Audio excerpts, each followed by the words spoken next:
အပူချိန်100ဒီဂရီဆယ်ရှီယပ်လောက်ရှိတဲ့မီးတောက်တွေထဲမှာ10မိနစ်နီးပါးပိတ်မိနေခဲ့ပြီးအဆုတ်တွေထဲအထိအစိမ့်ငွေ့တွေဝင်သွားလို့ဆရာဝန်တွေကဘောတော်ကြီးတွေပါအသက်ရှင်ဖို့မျှော်လင့်ချက်မရှိတော့ဘူးလို့ပြောလာခဲ့ရင်အဲ့ဒီလိုအသက်ရှင်နိုင်အောင်မယ်လို့ထင်လာဒီလူကတော့အသက်ရှင်နိုင်အောင်တင်မကပဲအဲ့ဒီလိုဖြစ်ပြီး42ရက်အကြာမှာပဲခေါင်းဝပတ်တီစီရဲ့နဲ့အီတလီယာမွန်စာကွင်းထဲကိုပြန်ဝင်လာခဲ့ပါတယ်သူကတော့ Formula 1 သမိုင်းမှာကြောက်တရားကင်းမဲ့ဆော့ဒရိုက်ဘာဖြစ်တဲ့နီကီလာတာပဲဖြစ်ပါတယ်Niki Lauda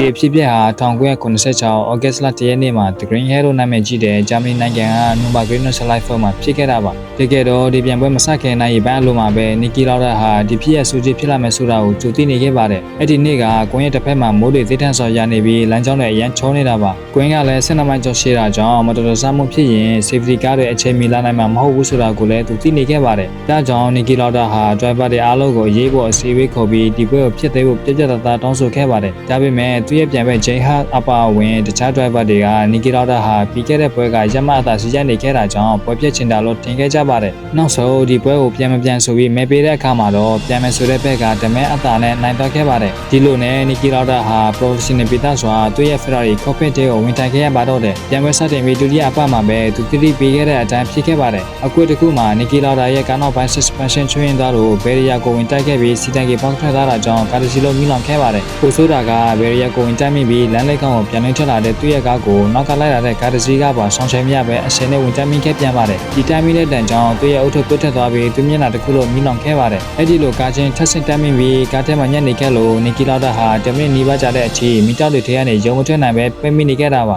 safety car တွေရောက်မလာခင်မှာသူ့ရဲ့ပြန်ဘက် driver ၄ယောက်ကအသက်လုပြီးသူ့ကိုမင်းထဲကနေဆွဲထုတ်ခဲ့ကြပါတယ်သူ့ကိုမင်းထဲကနေဆွဲထုတ်ပြီးချိန်မှာတော့သူဟာပြင်းထန်တန်းရနေပါပြီဘွဲမဆခင်မဲပေးတော့ကသူ့ကိုဆက်ရှင်ခဲ့ကြတဲ့သူ့ရဲ့ပြန်ဘက်တွေဟာသူ့အသက်အန္တရာယ်ကျော်လာချိန်မှာတော့သူ့ကိုကူညီပေးခဲ့ပါတယ်ဆေးရုံကိုရောက်သွားတဲ့အချိန်မှာနီကီလာဒါရဲ့အခြေအနေဟာလောကမျောနှချက်မရှိတော့ပါဘူးဆရာဝန်တွေကသူ့စနီးကိုအာတုပပြင်ဖို့ပဲပြောခဲ့ပြီးတော့ခရီးရန်ဘိုးတော်ကြီးတွေကပါနောက်ဆုံးနှုတ်ဆက်ဆူတောင်းခြင်းကိုလာလုပ်ပေးခဲ့ပါတယ်ဒါပေမဲ့နီကီလာဒါဟာစိတ်ဓာတ်မကျခဲ့ပါငါသေးတော့မဖြစ်သေးဘူးဆိုတဲ့စိတ်တကူတည်းနဲ့အသက်ရှင်ဖို့ရုပ်တံခဲ့ပါတယ်တန်ရာတွေတက်တာဖို့တဲ့ပိုဆိုးတာကပြည့်စည်သွားတဲ့အဆုတ်ထဲကအစိတ်ဖြစ်စေတဲ့ဖုံမို့တွေကိုဆုတ်ထုတ်ဖို့အတွက်ပြင်အရှိကြီးတွေကိုအဆုတ်ထဲအထိထည့်ပြီးဆုတ်ထုတ်တာကိုမိစေလောမပါပဲခံယူခဲ့ရတာပါဒါဟာတကယ်ငရဲခမ်းပါပဲမယုံနိုင်စရာကောင်းတာကအဲ့ဒီငရဲခမ်းကိုဖျက်တိုင်းပြီးတေမင်းကိုအနိုင်ယူခဲ့တဲ့နီကီလာဒါဟာနောက်ထပ်40ရက်အကြာမှာပဲအီတလီမွန်စာကွင်းတက်ကိုဖယ်ရာရီရဲ့အနီရောင်ဝှစုံနဲ့ပြန်လည်ရောက်ရှိလာခဲ့တာပါသူ့ရဲ့မျက်နှာပေါ်ကမီလွန်တန်ရာတွေဟာလောကမချက်သေးပါဘူးခေါင်းမှာပတ်တီစီရဲ့နဲ့သူ့ရဲ့ဟဲမန်ကိုဆောင်းခဲ့တာပါပထမဆုံးကစားမောင်းတဲ့အချိန်မှာကြောက်စစ်ကြောင်ဒီကလိုတော်ရင်နေခဲ့ပေမဲ့သူဟာကြောက်စစ်ကိုအနိုင်ယူပြီးအဆင့်4နေရာနဲ့ပန်းဝင်နိုင်ခဲ့ပါတယ်ဒီကဘာလောကမီဒီယာတွေနဲ့ပရိသတ်တွေဟာဒီဖြစ်ရပ်ကိုနီကီလာဒါရဲ့အခမ်းအနားဆိုသောခိုက်တန့်တွေထဲတစ်ခုအဖြစ်သတ်မှတ်ခဲ့ကြပါတယ်နီကီလာဒါရဲ့မတော်တဆမှုဟာသူ့ဘဝကိုတင်ပြောင်းလဲပစ်ခဲ့တာမဟုတ်ပါဘူးအဲ့ဒီပွဲဟာနူမာဂရီနိုဆလိုက်ဖာမှာနောက်ဆိုရှင်ပတ်ခဲ့တဲ့ Formula 1 ပြန်ပွဲဖြစ်လာခဲ့ပါတယ်နီကီလာဒါသတိပေးခဲ့သလိုပဲဒီကွင်းကြီးဟာ